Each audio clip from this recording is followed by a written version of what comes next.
Hi friend, how are you doing today? Have you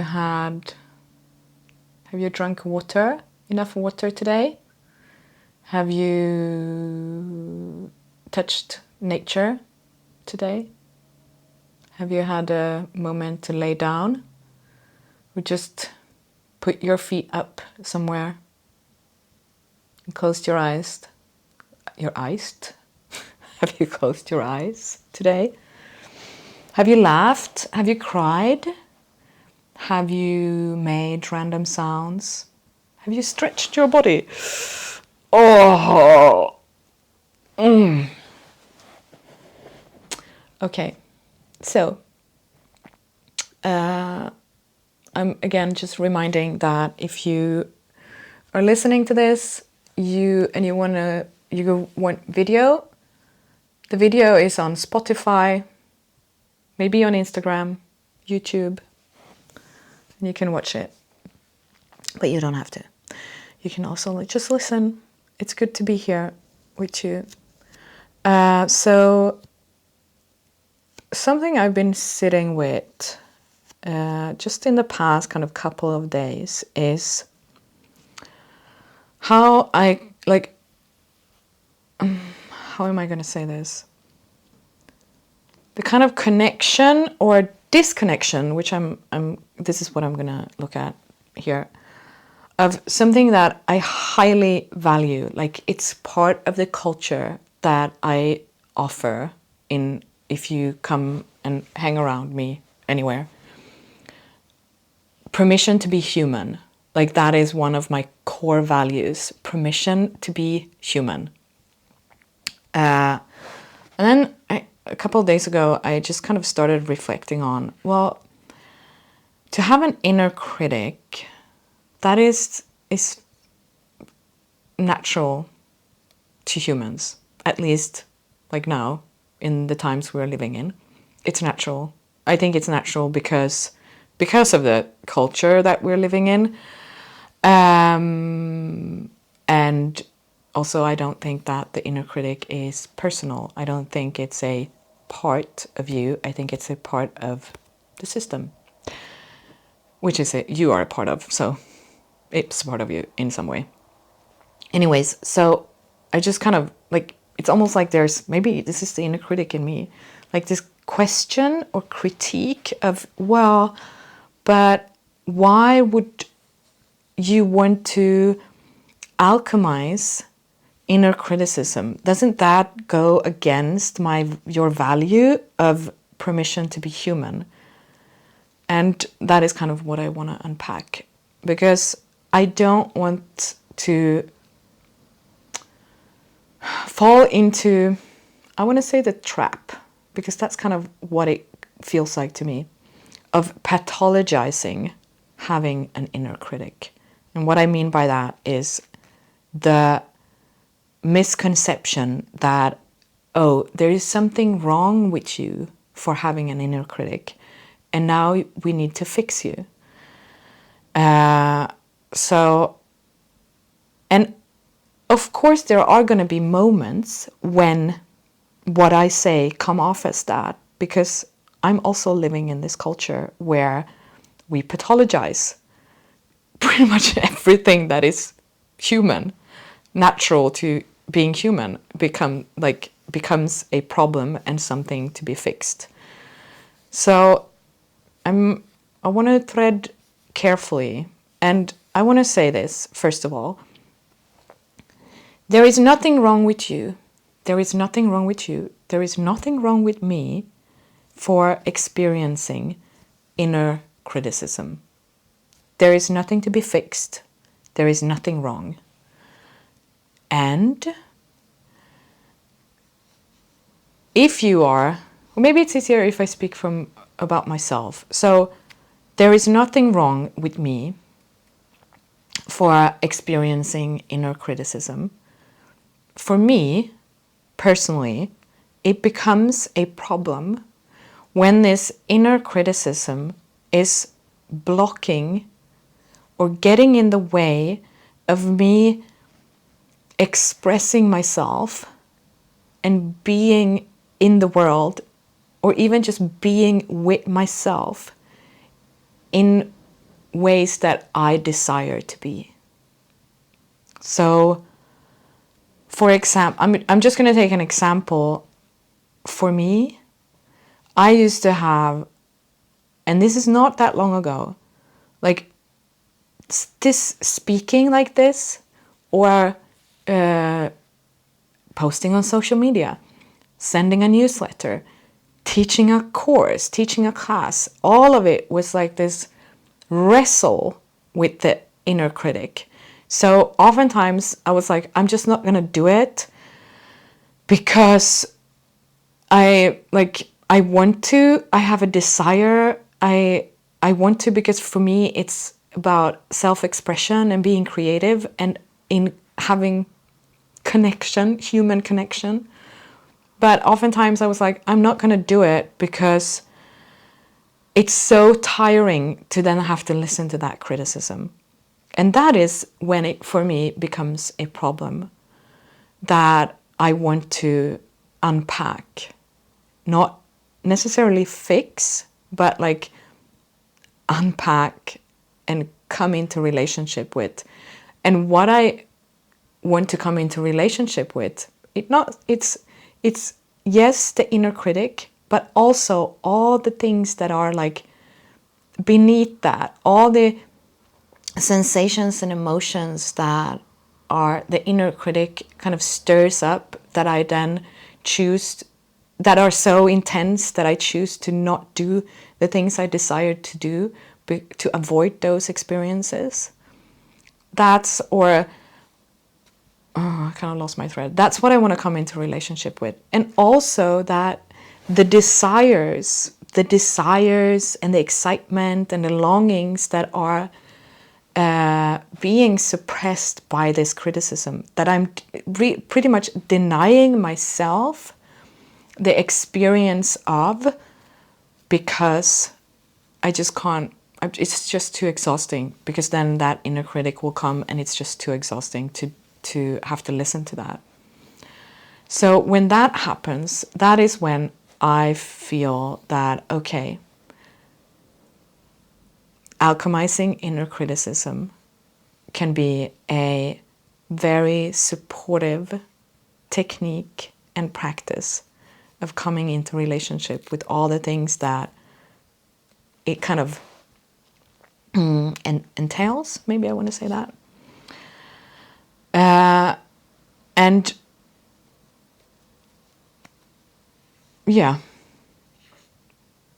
what else do I want to say? So in Alchemize, Inner Criticism into Authentic Expression, so that's a course that I'm offering that starts on October 1st. I call it the Witch Edition, because I'm calling in all you witches and weirdos, artists and creatives. And also it's in October, and October is definitely witch month. I'm going to share with you what we're going to do, like what the first kind of sessions, the first session is going to be about. And you can take out pen and paper if you want to, and you can do it now. So really the first step is becoming aware, which has a few different purposes. Eventually, it might lead to the realization that you are awareness. You are that which is aware of all the things happening. You are awareness. So by becoming aware, it's like you're taking the seat of awareness.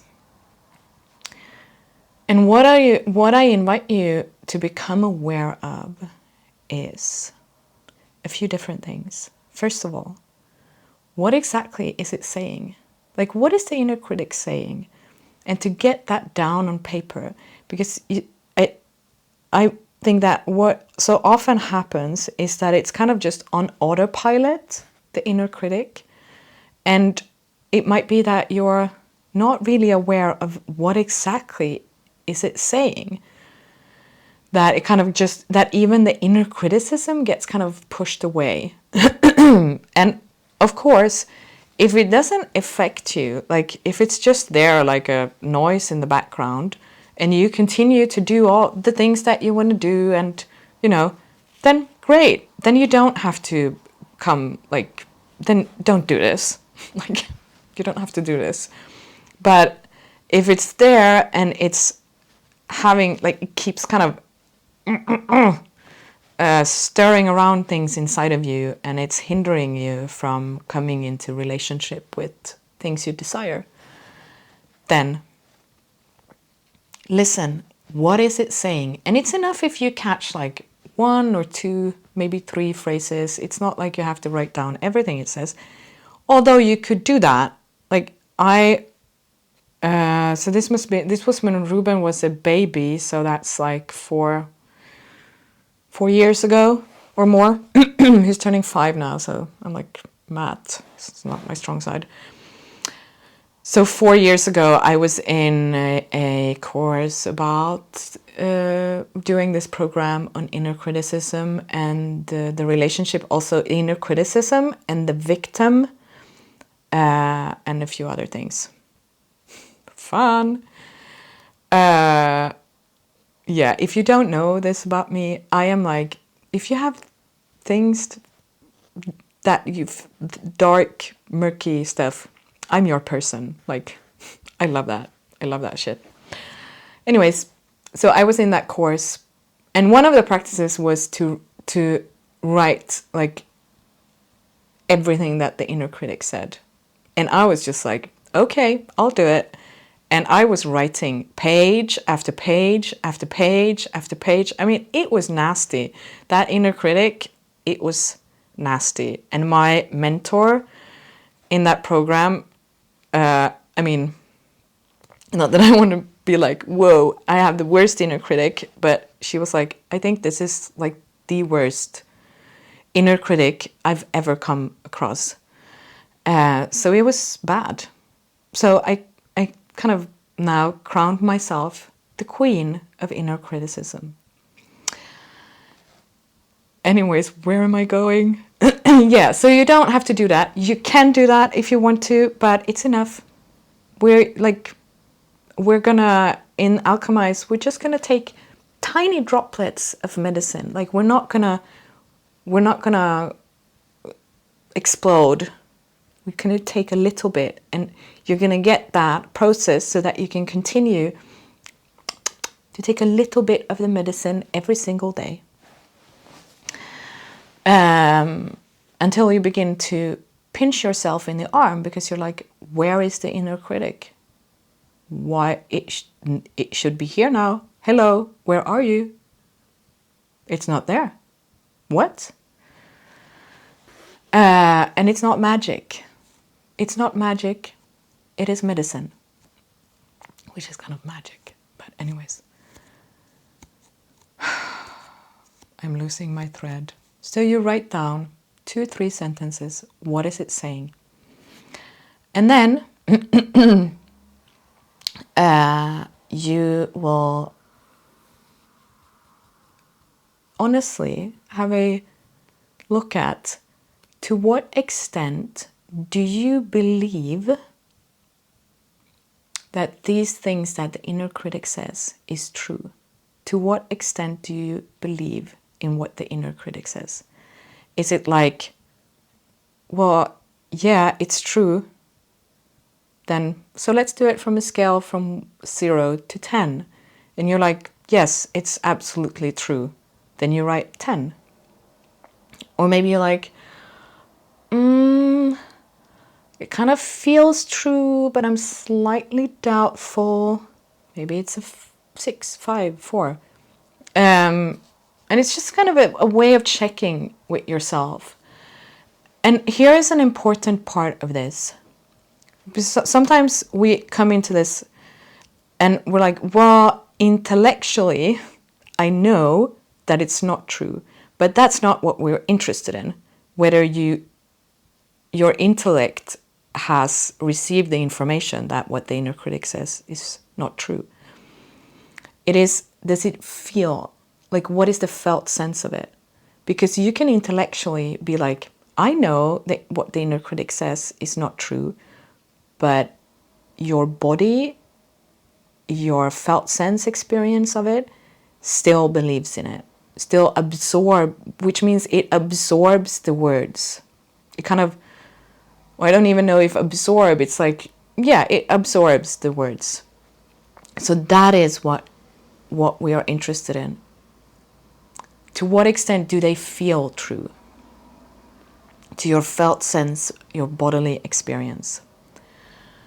And then here is another thing to look at. So does the inner critic, does it speak like, does it say, so one thing that I've worked, it used to say, and I really much believed it, it was that I'm too much.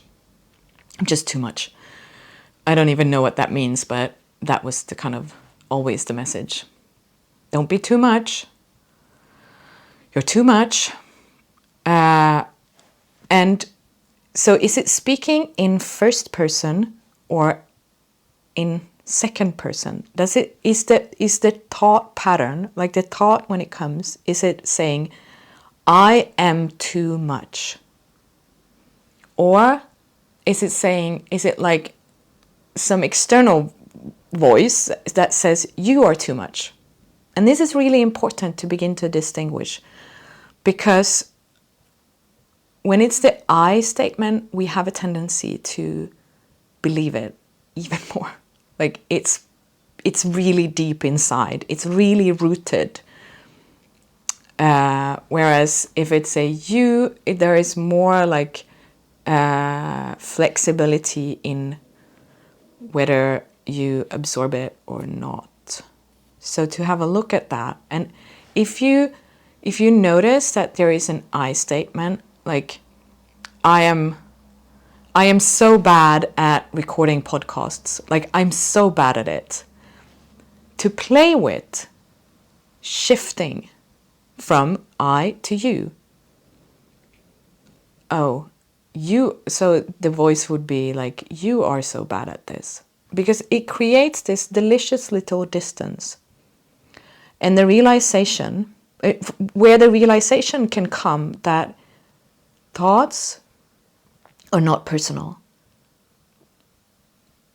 That is the third thing I'm going to invite you to start to become aware of. To what extent do you believe that thoughts, thoughts that are happening, that thoughts are personal, that they are your thoughts, that this is you thinking? To what extent do you believe that? Is it like, what is she talking about? Of course it's my thoughts. Of course it's me thinking. Then it's a 10, maybe it's even an 11. Or is it like, yeah, sometimes it does feel like it's not that personal. Maybe it's an 8. Or maybe you're like, yeah, woman, I'm very aware that this is just energy moving and it can come from anywhere. It's awareness taking form as what we call thoughts, and they're not personal. They're not my thoughts. It's not like I'm sitting here and thinking these thoughts. It's just energy moving through. Great. I don't know if you need to come to Alchemize. Maybe you do, because you think it's fun. I'm going to tell you what my inner critic says now. It's like, oh, Linda, can you be just a bit more serious? Like, you're talking about really serious things. Can you not be like that? I don't know where that came from. Anyways, where was I? So those are the kind of, I don't know how many things to be like, and this is like a kind of taking stock of, noticing where are you in this, on this journey, and where are you in this relationship. You're becoming aware of all the things that are happening. So, do you want to go? Should we take one more? Yes, let's do it. So, the next thing would be that, okay, so if this is not personal, it's not me thinking, what is it? Maybe it's cultural. Maybe it's a cultural way of thinking. And this is to begin to look at,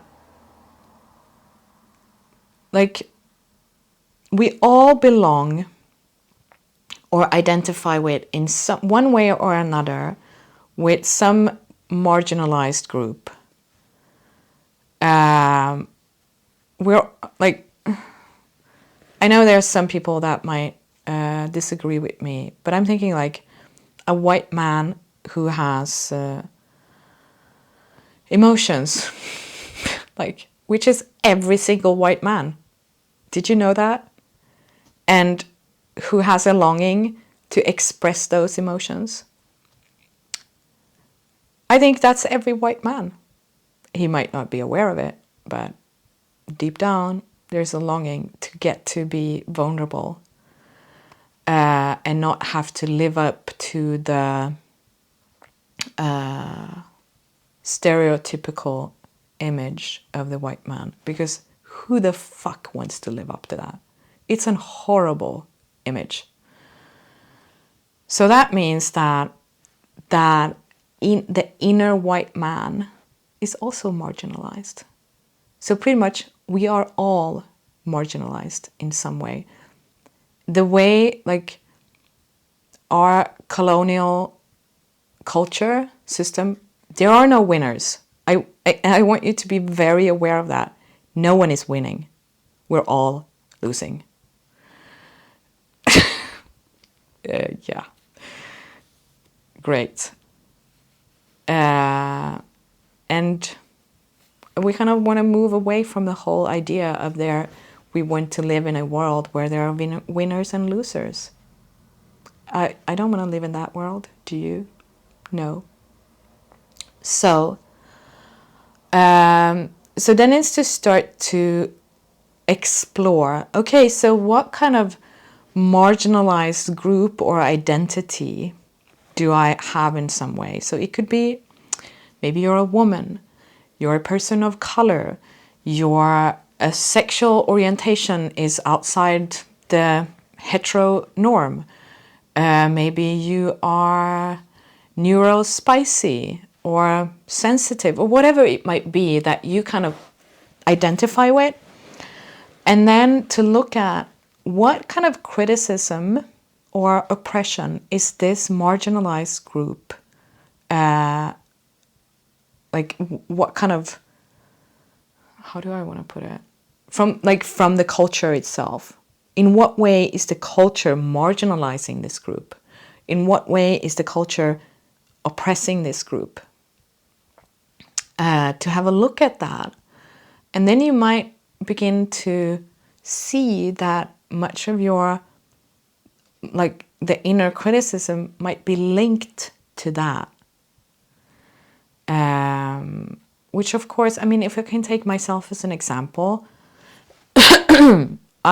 so things I identify with, and even this doesn't even have to be with a marginalized group. It can be like any group that you identify with. So I identify as a woman. Still, I do, even though I'm kind of like loosening up that a bit. I have identified as a yoga teacher. I don't know. I'm a human being. I'm a person that happens to have studied yoga among many other things I've studied. I kind of want to create my own certificate, diploma. Yeah, that's a different story. So from that, I can begin to notice, a lot of the inner criticism is very much kind of connected to the stereotypical images of how women should behave and be, how yoga teachers should behave and be. And there comes all the things I shouldn't be doing, all the things I should be doing, all the ways I shouldn't be behaving, all the ways I should behave, because of those identifications with those particularities, and then on top of that, the stereotypical images or the oppression from the culture.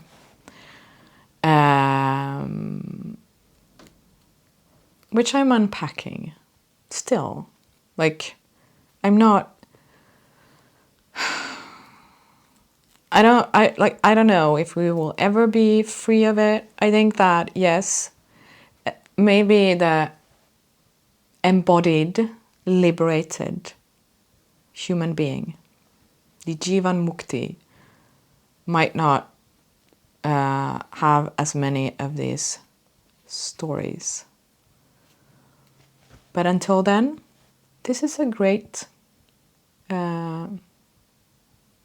technique and method and process to begin to discover the medicine and the path to liberation. What else do I want to say? Permission to be human. So I can tell you about, some of my core values. Oh, I have a tick. I need to get rid of that. A tiny one. Damn it. Damn it. We have a lot of ticks here on where I live.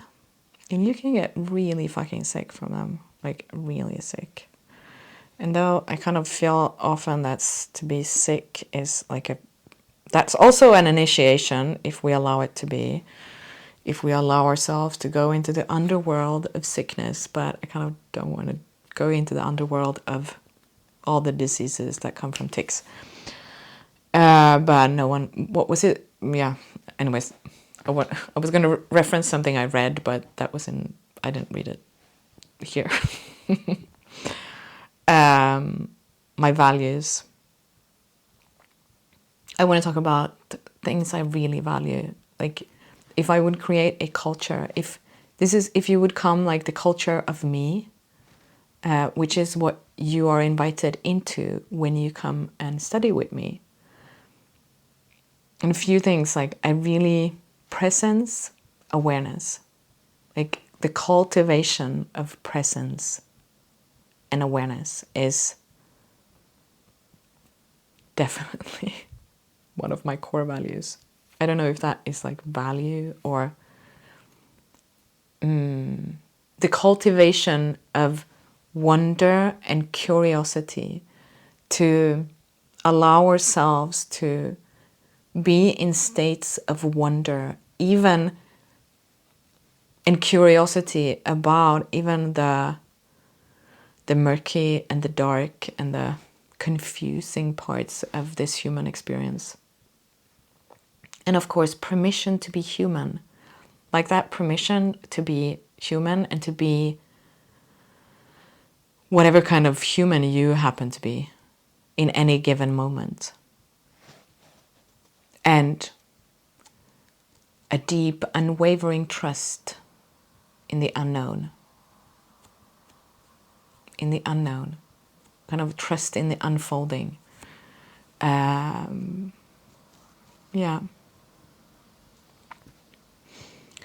Was there anything else I wanted to say? No. Come to Alchemize. So we begin on Tuesday, October 1st. And this is what we're going to begin with. Becoming aware. And then we're going to travel into the underworld and the depths of body and all the sticky and the painful and the juicy and the beautiful that lives there and kind of wants to be seen and known and experienced and expressed and held. Yeah, I'll put the details below. Let me know if you have any questions. and how this landed. Did you do the practices? What did you discover? I would love to hear. Much love.